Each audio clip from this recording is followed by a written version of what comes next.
ಮೋದಿ ನಮ್ಮ ನಂಬಿಕಸ್ಥ ಮೋದಿ ಸರ್ಕಾರ ಒಂದು ರಿಪೋರ್ಟ್ ಬಿಡುಗಡೆ ಮಾಡಿದೆ. ಆ ರಿಪೋರ್ಟಿನ ಪ್ರಕಾರ ಮುಸಲ್ಮಾನರ ಜನಸಂಖ್ಯೆ ಜಾಸ್ತಿ ಆಗಿದೆ, ಹಿಂದೂಗಳ ಜನಸಂಖ್ಯೆ ಕಡಿಮೆ ಆಗಿದೆ, ಮುಗ್ದೇ ಹೋಯ್ತು ಈ ದೇಶದ ಕತೆ ಅಂತ ಹೇಳ್ಬಿಟ್ಟು ಅವ್ರು ಇಮಿಡಿಯೇಟ್ ತೀರ್ಮಾನಕ್ಕೆ ಬಂದು ಇಮಿಡಿಯೇಟ್ ಆಗಿ ಮೋದಿಗೆ ವೋಟ್ ಹಾಕ್ಬೇಕಷ್ಟೇ.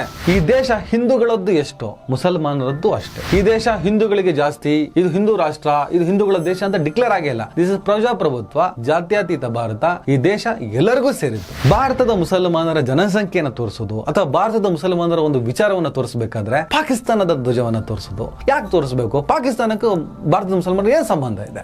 ಬಿಜೆಪಿ ಆಡಳಿತದುದ್ದಕ್ಕೂ ಬರೀ ಪಾಕಿಸ್ತಾನ ತಂದೆ ರಾಜಕೀಯವನ್ನು ಮಾಡ್ತಾ ಇದೆ. ಸಾರ್ವಭೌಮತ್ವ, ಸೌಹಾರ್ದತೆ ಅನ್ನುವಂತಹ ಸಂವಿಧಾನದ ಮೂಲ ಆಶಯಗಳನ್ನು ಎತ್ತಿ ಹಿಡಿತಿದ್ದಂತಹ ಸುವರ್ಣ ನ್ಯೂಸ್ಗೆ ಬಹಳ ಬೇಜಾರಾಗ್ಬಿಟ್ಟಿದೆ, ಕಣ್ ತಪ್ಪಿಂದ ಆಗ್ಬಿಟ್ಟಿದೆ. ಎಷ್ಟು ದೊಡ್ಡ ತಪ್ಪು ನಂಬಲ್ಲ ಜನ. ಯಾಕಂದ್ರೆ ನಿಮ್ಮ ಟ್ರ್ಯಾಕ್ ರೆಕಾರ್ಡ್ ನೋಡ್ಕೊಂಡು ಬಂದವರಿಗೆ ನೀವು ಇಂಟೆನ್ಷನ್ ಅಲ್ಲೇ ಮಾಡಿರ್ತೀರಾ.